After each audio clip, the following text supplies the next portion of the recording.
And a very good morning now to the former Republic of Ireland international Piedmont footballer Karen Duggan. Good morning, Karen. Morning, guys. How are you? Good, thanks, and thanks a million for taking the call. We've just been debating here whether, there's a split between the glass half full and the glass half empty brigade when it comes to this Stephen Kenny team. Where are you at? I think I'm with Owen. I think that I was unsure if the whole of the camp were on his side beforehand, but I think there seems to be good buy-in now. And I think key to that was his team selection and the fact that he didn't just go for all the young guys in midfield again. He had a confident Duffy back. He had an uninjured Egan back. And he probably had Matt Doherty's best game to kind of propel the Irish team, and that allowed the younger guys to grow in confidence. So it was the most balanced performance I've seen, despite the fact we didn't have the ball and we didn't have that added pressure of being the favourites tags, and that's kind of when Ireland thrive. So the next game is probably the thing that would give me a definitive answer. At the moment, I'm 80% Kenny. But if we can actually dominate possession and create meaningful chances on Saturday, I think then I'll be fully on board.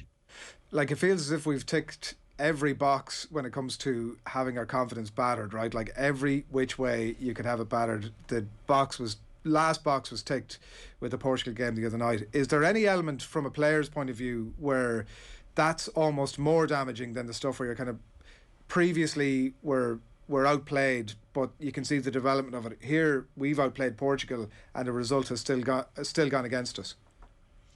No, I think because of the previous batterings we've taken against teams who are ranked lower than us and all of the media furore that kind of followed that, I think they'll actually still be buoyed by this performance.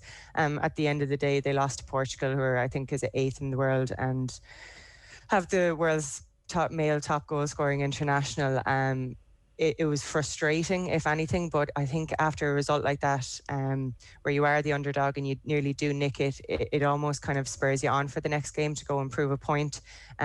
So I think that they'll be well up for it. I don't think that they'll go into their boots after this. I just think that they need to grow from this and start believing again and start having more confidence in their ability to play.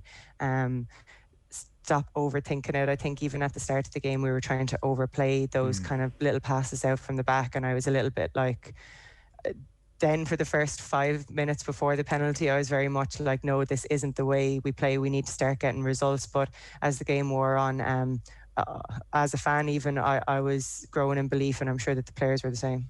It's interesting. I think your point is even evidenced by the performance of Matt Doherty, because if the players didn't believe in what Stephen Kenny was doing, then the players who weren't in great form probably wouldn't have a random uptick in form. And Matt Doherty just played out of his skin kind of from nowhere, Karen.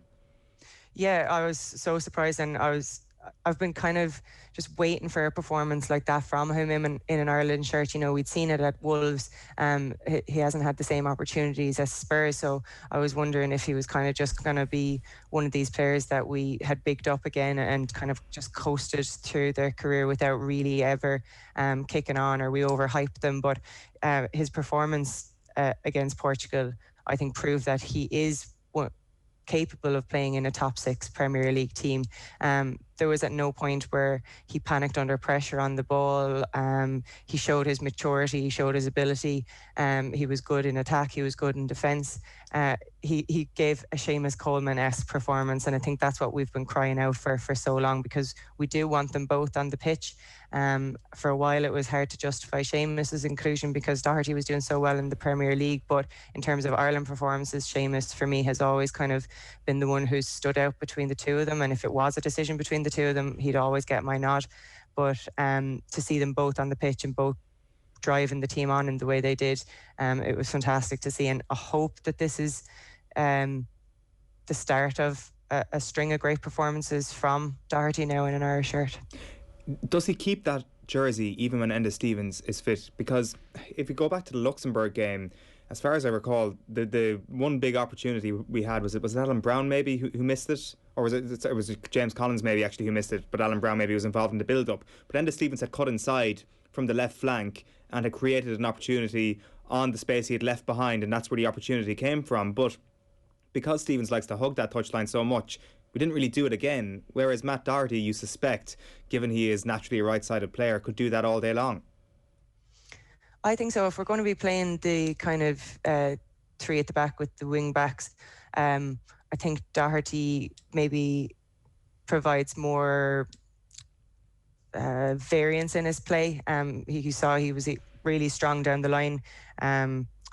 Should have gotten one of the Portuguese players booked early on in that game, just pure power down the line. But he also has the guile to kind of come back in and bring the midfield into the play as well by cutting in off the wing, like you said there, and maybe getting the 10 and the striker's feet earlier. I think, when Stevens comes back, because again, he is such an experienced player and he's played at the top level, that there is still the possibility that he would join as part of the three.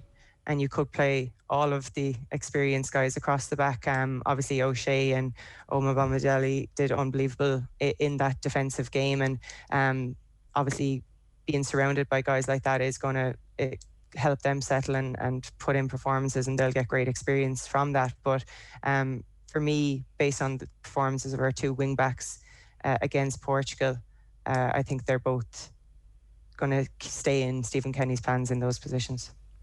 And as an extension of that point, is that our style now? Is that our shape, Karen, do you think, from here? Like, regardless of maybe shifting a couple of people in and out, but that three and the two wing backs, the Ida is the target player, like a Connolly or Robinson, and as you said, across, that strength across the middle and those runners. Is that going to be our shape now, or do you see it as a kind of a mix and match depending on who we're playing? He's been pretty persistent with it, and at the start, again, I wasn't a big believer because I didn't believe that we had the link player in the middle to make things happen. But I thought that despite all the criticism he has faced, and probably rightly, I thought that Hendrick played that pivot role pretty well. Again, he was someone who was very willing to get on the ball, and his positional sense was just a little bit more attuned than maybe when we had Malumbi and Knight in there with Cullen. So I think with that pivot and the spatial awareness that Doherty and Coleman have on those wing back positions, I think that the balance is good, particularly in a game like that when it's easy to shift into the five. He seems to be persisting, so I think we all have to buy into it. It's in a way, it's nice to see two up top and not just the classic kind of 4-5-1 that we tend to revert to. We call it a 4-3-3, but it's generally a 4-5-1. So I'd like to see how it works in a game where we have a lot more possession, and see can we get the movements, get third man running into the box, because I thought that the two guys up front were excellent at coming short. Obviously, Ida and Connolly give an option long over the top when we are going direct, but it's in games where we need to break them down, who's going to kind of be the penetrating run, and what we can do in those advanced positions. That's going to be interesting. Or are we going to just need to stick to having traditional wingers and getting Collins in the box and Ida in the box for headers? So I'm hoping that it works, but it remains to be seen, I think. It's interesting the point you make about Jeff Hendrick there, because I think he's probably the source of a lot of frustration for Ireland fans, but I guess we're judging that on him giving the ball away on a couple of occasions, and there's much more to a performance than just giving the ball away, obviously. So you're obviously seeing something more from Hendrick over the last little while that would suggest that he stays in the team. Just in this one game, I suppose he hasn't been in that position. He was the person who was entrusted to take these balls from our back four, and that he just had the I guess the maturity and the confidence to play that role. I felt like just the positioning didn't feel right when it was Malumbi and Cullen in there. So I thought his positioning was quite good. Obviously, we didn't play that much through the middle, but I thought that we never looked exposed. The goals we have conceded have been breaks through the middle where we didn't quite win the second ball. And a lot of the time, maybe he was kicking it out of play and things like that, but he never left our backline exposed. I just thought the balance was good with him in there. But again, in a game where we do have possession, is he going to show the flashes that we are still clinging on to from 2016? I know you talked about Brady there, never kicking on. Hendrick is in a similar boat. You'd love to see him put in a big performance, but probably still on the fence with him. But in terms of how he worked in that team that was selected for the Portugal game, I think he deserves some credit given all the criticism he has come in for. We had a clip of Stephen Hunt just a few minutes ago there, Karen, talking about Aaron Connolly and how we need to stay a bit patient. And again, like we talked about frustrating performances, I think he definitely was in that category. Flashes of some really good stuff. What's your, some stories this morning that maybe Callum Robinson is back in the mix now post-COVID. What's your sense of Aaron Connolly's role or ongoing role or his performance the other night? Yeah, like you said, you can see it in flashes that there is the talent there, but he is a bit inconsistent. Like, I think that he probably would have gotten a penalty had he been staying on his feet a bit more earlier in the game.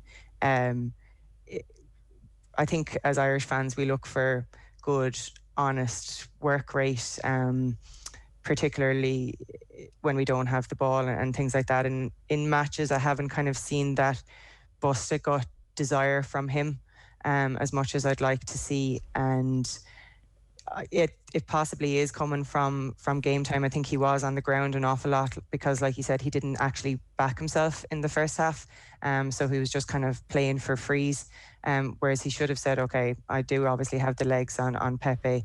And then when he got in a dangerous position in the box, probably only that one time, he should have earned a penalty. So yeah, there are flashes, but I agree he needs to be playing consistently, because at the moment he's just playing for moments. You know, when he comes on for 10-15 minutes, he's just kind of trying to create a moment for Brighton, and he was kind of playing like that for Ireland as well, where he was just trying to create a moment where he was winning a free kick or you know, just trying to create something as opposed to actually really getting involved in build-up play and link-up play.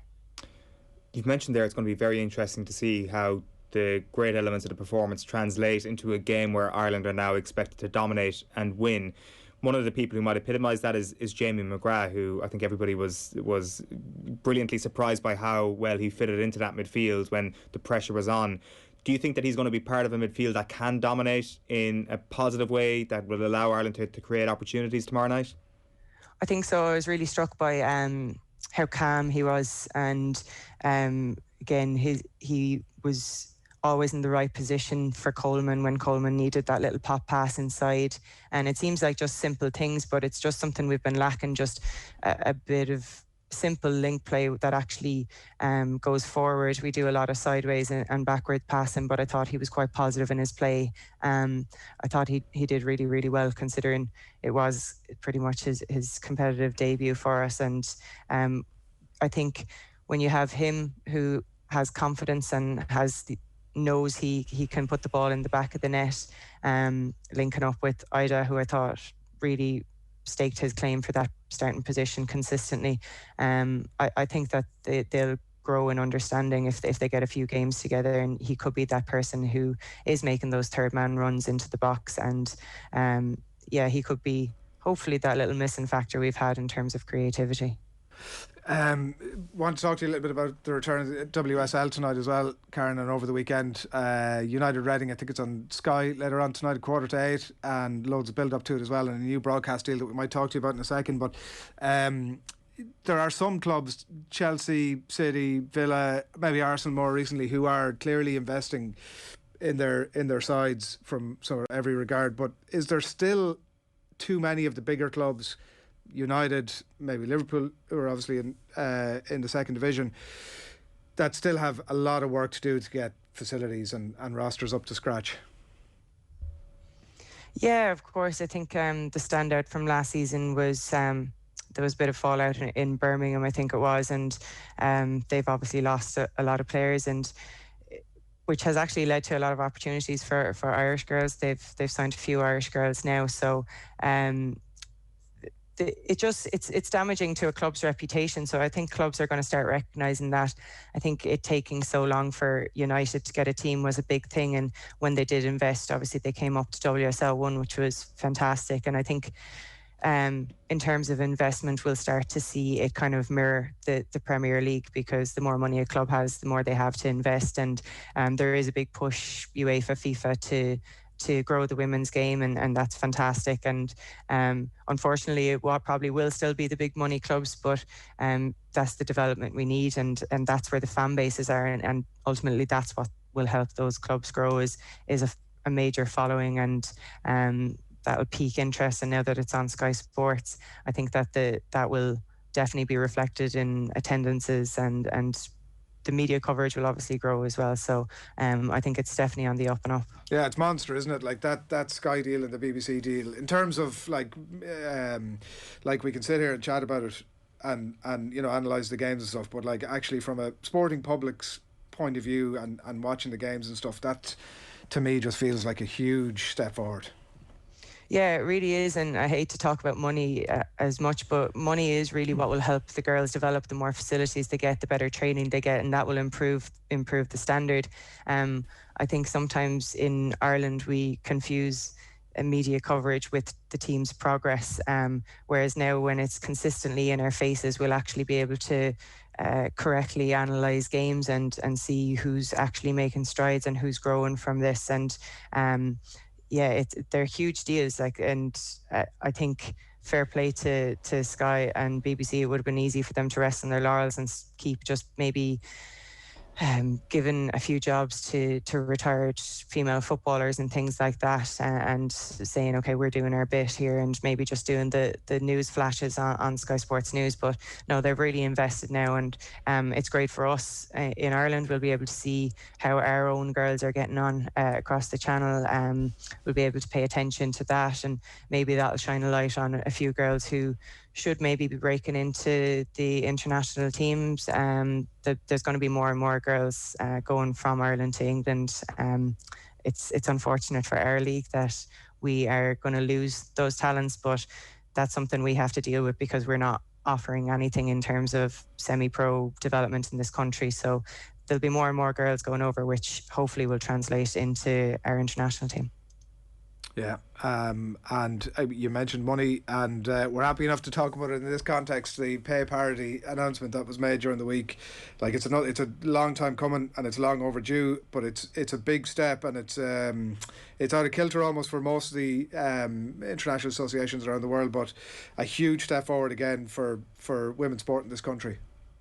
Yeah, I think anytime you reach parity and equality, it's a fantastic thing. It's something that we still celebrate because it's not the norm. Unfortunately, particularly across sport, we still are coming from a lower place when it comes to investment and things like that. So this is a big statement from the FAI to show that it is a new dawn. It's a new era. The women's team are held in high regard, and it's fantastic that we have it. But for me, the most important thing is what's next now, because this is investment in the girls who are already on the international stage, but we're still at a point where we haven't made that major tournament. And much like the development of the WSL teams, it's going to come from investment in the girls in our own country as well. We need more and more home-based training sessions. We can't put all the onus on clubs who are run by volunteers to develop all our clubs. There needs to be more investment in grassroots, more home-based sessions. They were there for a while. They've fallen a little bit by the wayside, so there needs to be a refocus as well. So it's what happens next that I'm most interested in. Yeah, we'll keep an eye on it as well. Karen, thanks a million. Thank you so much.